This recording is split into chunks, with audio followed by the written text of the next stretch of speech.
Join us at Glossy's Beauty and Wellness Summit from November 11th through 13th in Napa, California. Influential beauty and wellness leaders will meet to discuss strategies and pain points, discover innovative tech, and ultimately make valuable business connections through one-on-ones and casual networking. For a limited time, we're offering $200 off with promo code GBS24, no spaces. Again, that's GBS24 with no spaces. Go to glossy.co/beauty summit for more information and to secure your pass today.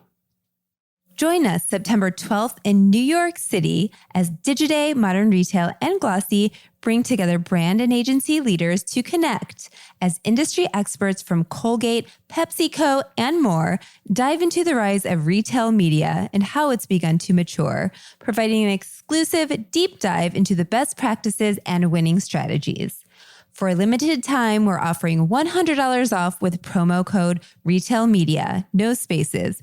Again, that's RETAILMEDIA with no spaces.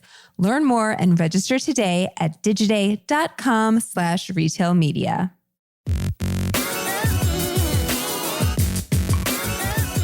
Thanks for tuning in to the Glossy Podcast. I'm your host, Jill Manoff, and today I'm sitting down with Felita Harris, a founding board member and now the CEO of Raise Fashion, a 4-year-old nonprofit dedicated to advancing the equity of BIPOC talent in the fashion industry.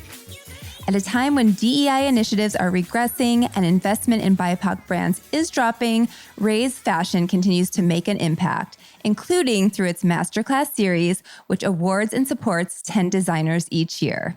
This year, that includes friend of Glossy, Charles Harbison. I wanted to get Felita's take on the state of diversity in fashion and the challenges she's experienced in bringing new equity to the industry. I also wanted to inquire about Raise Fashion's New York Fashion Week plans. Is it important to have a presence in 2024 and why? Felita, hi, how are you? Hi, I'm great. How are you? I'm good. I'm so happy to have you here ahead of Fashion Week. Oh my gosh, we got it in. I know. Are you like, is it the calm before the storm? It is absolutely the calm before the storm, but I am so excited. Yes. I want to jump in there. We'll get into the backstory, but like, what are the Fashion Week plans for Raise? Yeah, I know. We will get into it, but there's a lot being planned, and I'm so excited. We had an article that came out today in WWD just announcing so many great things and, you know, the designers that are being showcased. So, yeah, everyone is excited, and we can't wait to see everyone. Oh my gosh, we can't wait to be there with you. I love Fashion Week. My gosh. What were you doing before Raise?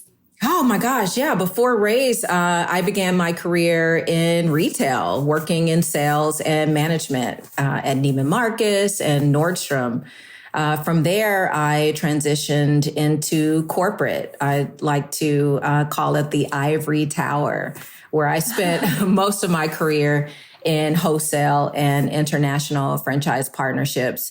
I served as the Senior Vice President of Global Wholesale and Franchise Partnerships with Donna Karan Collection under LVMH. I later took on the role of Senior Vice President with Lila Rose, and I held the position of Executive Vice President of Wholesale and Retail with Alexander Wang. I also developed an app. I took on an entrepreneurial role and developed an app that empowered frontline sales teams with comprehensive product knowledge. And that was really fun, just getting, to understand the plight of entrepreneurs. However, as the pandemic unfolded and the murder of George Floyd really took priority in all of our lives, I felt a deep need to shift my focus to a more purpose-driven path. And that is really what led me to join Raise Fashion as a co-founder. So amazing. So there was a lot of like-mindedness happening at that point. Like, was it any problem finding co-founders or people? I'm sure that there was a lot of discussion about like, what do we need to do now? Like, who did you find? Who were your co-founders? What was the conversation that started the whole thing? Yeah, after spending years in the corporate ranks of the fashion industry, I can say for myself, I wanted to use my experience to disrupt the stark realities and the disparities that designers of color were facing, particularly at that time in retail, not getting the opportunities to distribute their product. Less than 1% of creative director roles and, executives having opportunities. That was my challenge, and I wanted to do something about that. I think my co-founders were facing the realities that they were sitting in positions and had a responsibility and the authority to do something about that. And so together we decided to create a network where pro bono advisory support could foster the type of access and resources necessary for these designers. Yes. You have this amazing retail background, wholesale partnerships. I'm sure you see exactly what's happening on the retail floor. That's just one piece of the pie in terms of getting designers, brands into stores. Tell me about all that Raise is focused on. There's mentorship, there's money. Yeah. Who doesn't need money? But talk us through it. Yeah. Well, I'll start with our mission. We are 501c3 providing pro bono advisory support, grant resources to BIPOC brands. And we also provide internships to HBCUs.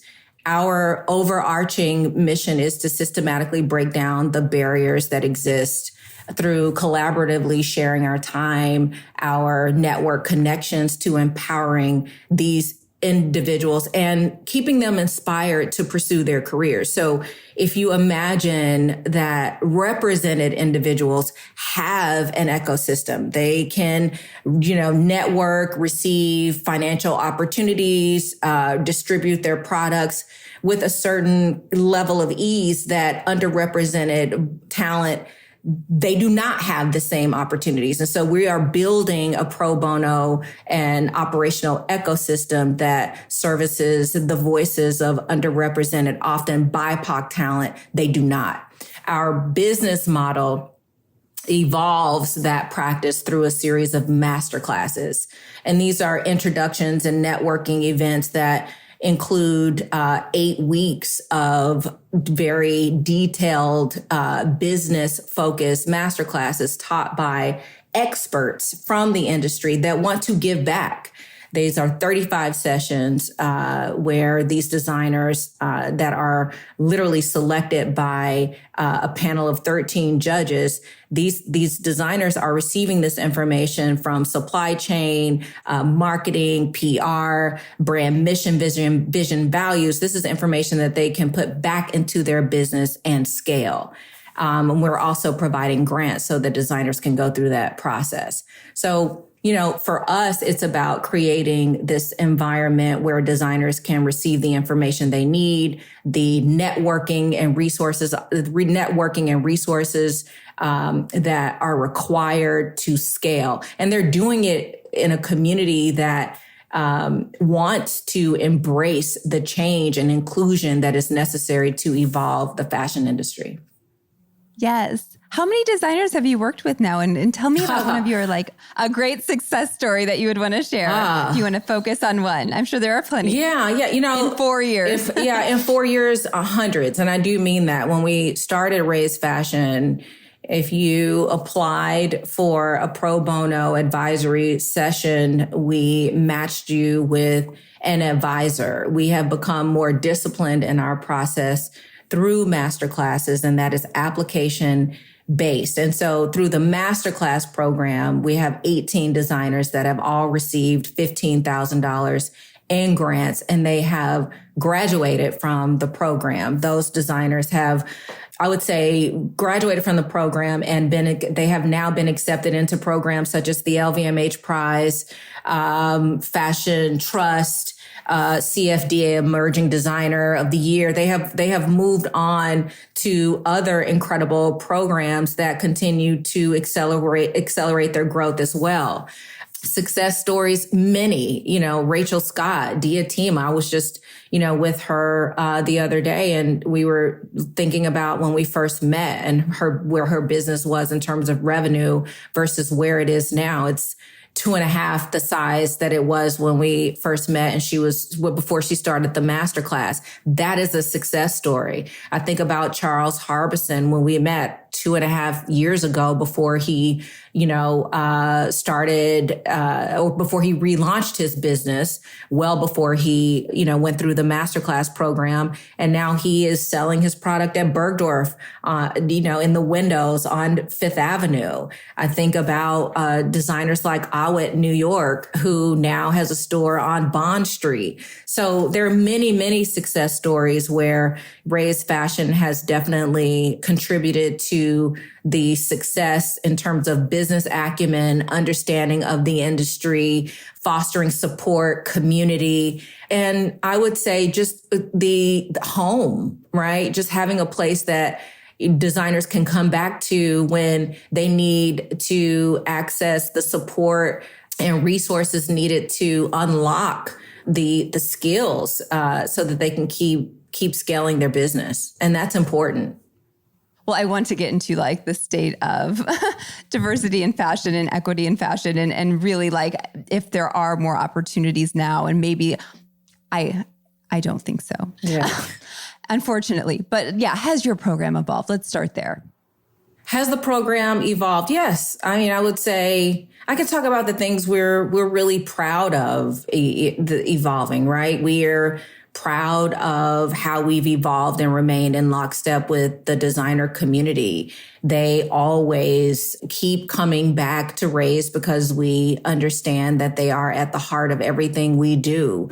We are proud of how thoughtful we are at scaling the masterclasses because business changes. The industry is constantly moving. I mean, we think about sustainability. We're thinking about AI tools and how our designers need to understand how to implement that change every day. We're proud of the partnerships that have evolved and how we think through not only our own process, but what our organizations are looking for as they make long-term commitments in the areas of diversity, equity, and inclusion. And I think we are also looking at our community and how we create and embrace a culture of openness towards learning and advocacy. It works both ways. We are inviting more advisors into our community. And so that also comes with our board and our community understanding education around diversity and inclusion. We're excited about our advisors. We have more companies signing up to become advisors, bringing their executives to the table.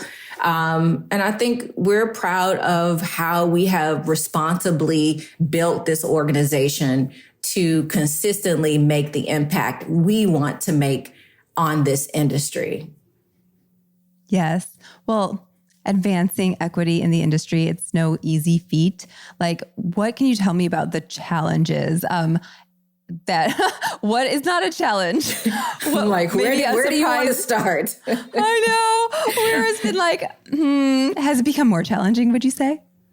I mean, one of the biggest challenges I've encountered is advancing equity for BIPOC designers. There is a systematic lack of access to resources and networks. Many of these designers are incredibly talented, but they don't have the same opportunities to connect with retailers, investors, or the media that others might have. And that creates a significant barrier to scaling their business, building the visibility and gaining the distribution opportunities. And that is what we are here for. But it is still a big challenge. Another challenge is overcoming the deep bias issues in the industry. And while we've made big progress, there's still resistance to embracing diversity. The fact that we're still even having the conversation about the relevancy of diversity, equity, inclusion, and belonging blows my mind. It's like we're still talking about it. The fact that we're talking about, there are challenges in leadership roles for BIPOC individuals that are qualified blows my mind. But the fact is that is an issue and we need to get beyond it. The other challenge that we faced and still face is having the right financial resources in place. Designers are still struggling with long-term funding and capital to grow their business. And yes, we have made strides. I just talked about how many designers we have successfully put through our program, 18 designers, $15,000 each. That's meaningful, but it's not enough to run a business. And there needs to be continued support and a sustained financial infrastructure. It is unacceptable that we have not addressed that in a meaningful way. And yet we understand that diverse American designers are needed needed in our system. And we have not addressed that.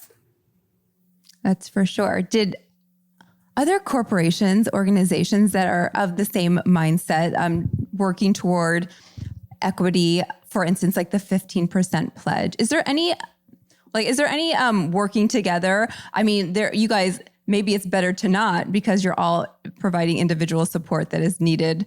The more support, the better, I guess. Like, why combine? Let's spread it out. But anyway, is there any working together among like-minded companies in this area?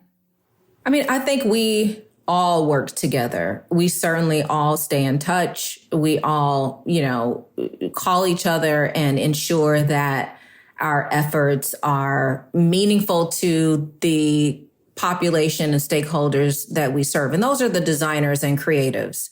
And they are all needed, So I don't think that pulling us together under one umbrella is the answer, because we all have, it's like having one grocery store. Like, no, it's like, well, no, people need, that is actually unnecessary. I think we all have our own goals, individually, as organizations, as companies, but we all definitely keep each other abreast of the needs of the community, and we wholeheartedly support each other and wish each other well, for sure.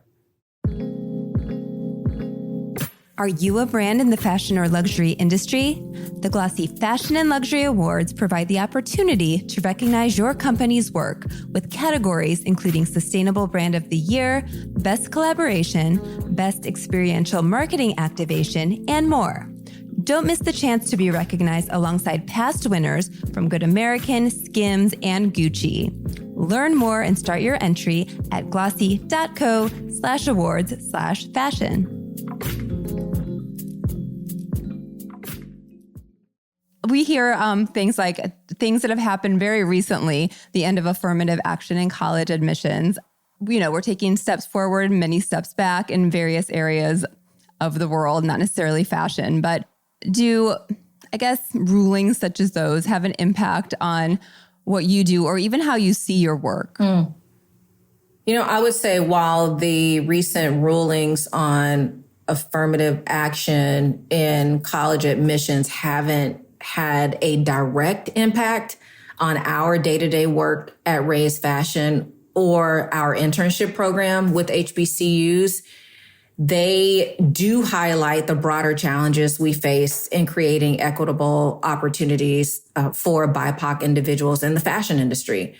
The decision serves as a reminder of how crucial our mission is to ensure that underrepresented designers have access to the same resources, opportunities, and networks that are often unavailable to them. And that goes back to what I was saying earlier. It just, again, blows my mind that we're still having this conversation and still having this fight, not even 4 years later, but hundreds of years later. And here we are. It's still the question of freedom, the question of equity, the question of fairness, the question of sameness. It's just, So does it affect our day-to-day we are focused on HBCUs. That is the opportunity. HBCU students, they deserve the opportunity to work in this industry with equitable pay, equitable opportunities, to aspire to have these roles, senior level roles, in the fashion industry. And that is our work. Nice. Through HBCUs, you're probably working with the schools directly when it comes to like recruiting folks for your masterclass or like getting the word out to ensure you're attracting the right people and giving them opportunity. How do they find out, or how do you connect with your masterclass recipients or honorees? Yeah, it's a mix. It's for masterclass, we definitely post socially. We also ask the designers, creatives definitely live and socialize in a community with creatives. And so we respect their opinion. And so we do love referrals. We get a lot of DMs. Nice. And we love DMs. And so, but it's absolutely through the application that we qualify the applicants, and through our panel. Our panel is extremely diverse, not culturally diverse, as well as industry diverse, and so that is how you are judged and qualified. Amazing. Speaking of collaboration, is there any working hand in hand with like the CFDA? Do you see support from the, old school authorities on the fashion system? Yeah. But anyway, absolutely. You would be surprised how much we keep each other abreast of programming, how much we share with our community, different opportunities that are available. Absolutely. Again, the resources are what they are when you are very specific in your mission. But I will say that we are all very supportive of the talent that needs to be fostered in this industry. We understand the mission. Let me say that. We all understand the mission, and we are all very supportive. We attend each other's events, and you will see the same talent in various incubators and accelerator programs. And I think it's because of the referral and that we're all really trying to watch and support talent once they're at a specific level to ensure that they can sustain that growth. Yeah. And so, very supportive. Yeah, there's a clear path on to the next. Yeah, support them all the way through it. That sounds great. What would you tell me about the current prioritization of DEI in fashion? It's a question, again, why are we having this conversation? Yeah. Because it's kind of apparent that it's not great. Yeah. But improving, maybe it was improving, and we come in waves, I feel like. What do you think?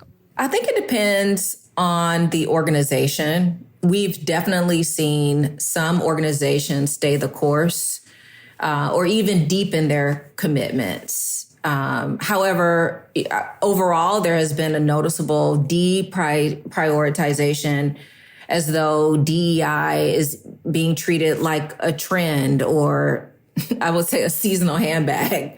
But I think we must remember that people's culture, ethnicity, gender, sexual orientation are not trends. They are fundamental to who they are and how they show up. And we need to prioritize people over business. And I know it's like, really, Felita, but really, we need to think about people. And I really miss that time when the world was shut down and we really thought about people, when we had to think about people, right? It's crucial to reengage and develop a sustainable path for how we will continue investing in infrastructure and resources that support underrepresented communities. We don't want to lose sight of that.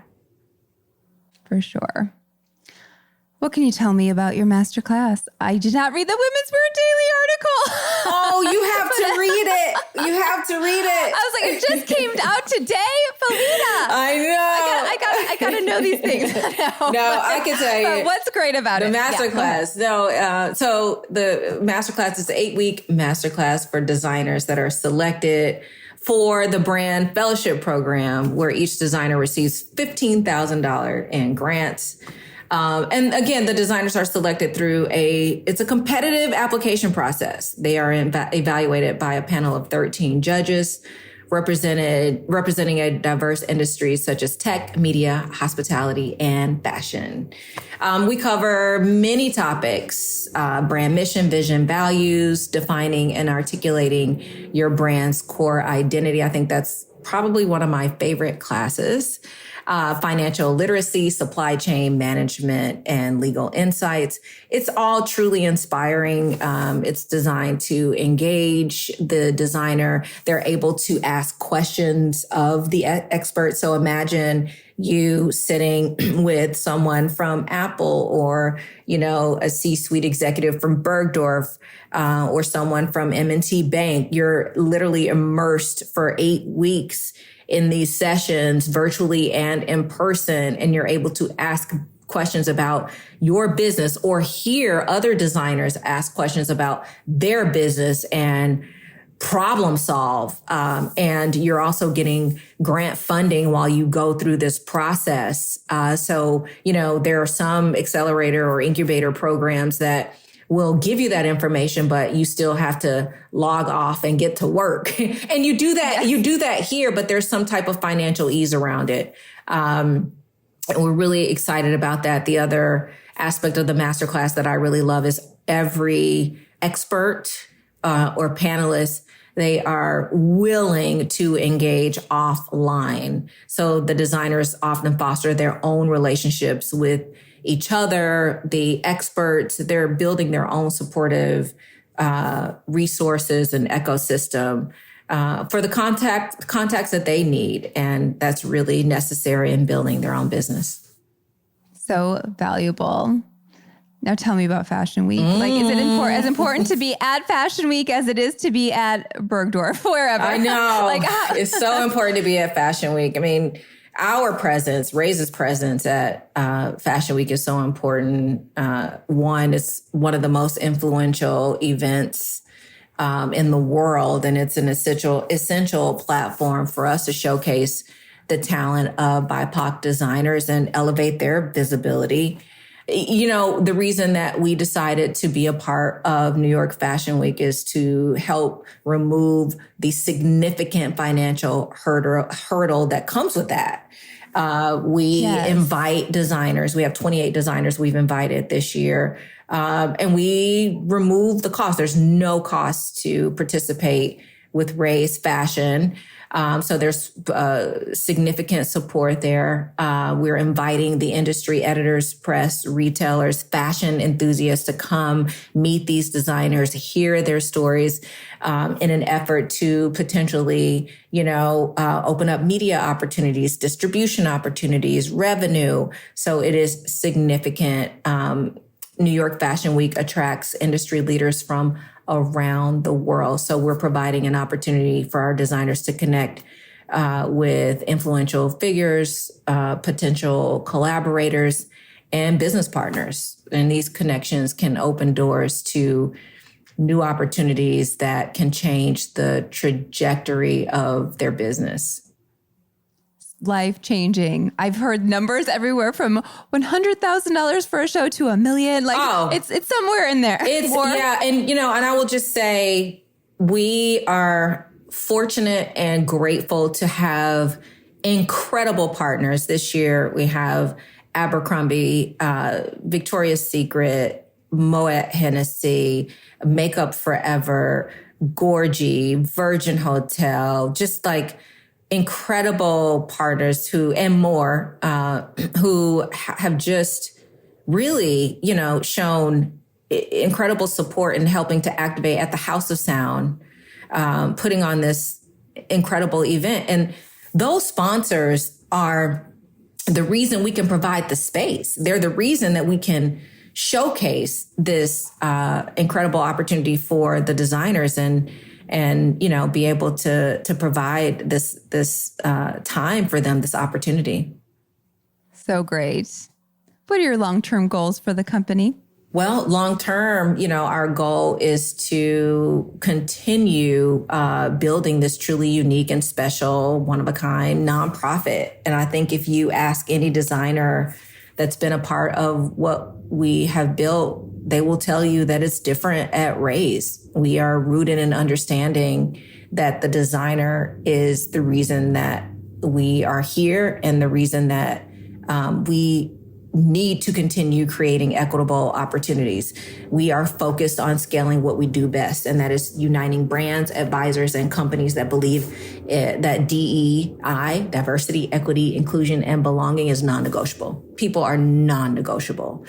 We will continue reaching talent, prepared, ready talent, that need that visibility on a global scale. That we will continue doing that. We will continue expanding our educational programs. We plan to grow the master classes, different workshops, and ensuring that designers receive specialized training in areas like sustainability, technology, and other vital aspects of the fashion business. We have plans to enhance our partnerships and collaborations. That is essential to what we do. Obviously, fundraising is very important to how we sustain our operations.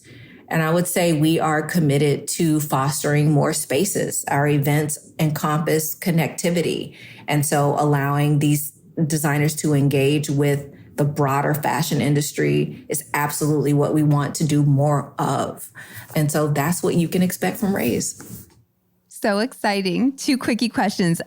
You considering your retail background and what you're doing for these designers and brands, like, would you say it's such an evolving space? And I hear like digital marketing is so expensive. So like the retailer is as important as ever for awareness and for basically getting your brand out there. Do you think that the selling through a retailer, getting into a store, that's crucial to a brand's success this day and age? Or how crucial is landing that retailer placement? I mean, I think it's crucial. I think visibility for your brand is crucial, but I think you need to do it responsibly. Having a multi-channel distribution strategy, understanding your brand, where it needs to showcase and your consumer, where is your consumer shopping and where does it make sense? All of those boxes need to be checked before you really think about your distribution, as you're thinking about your distribution strategy. Those are really my thoughts around that.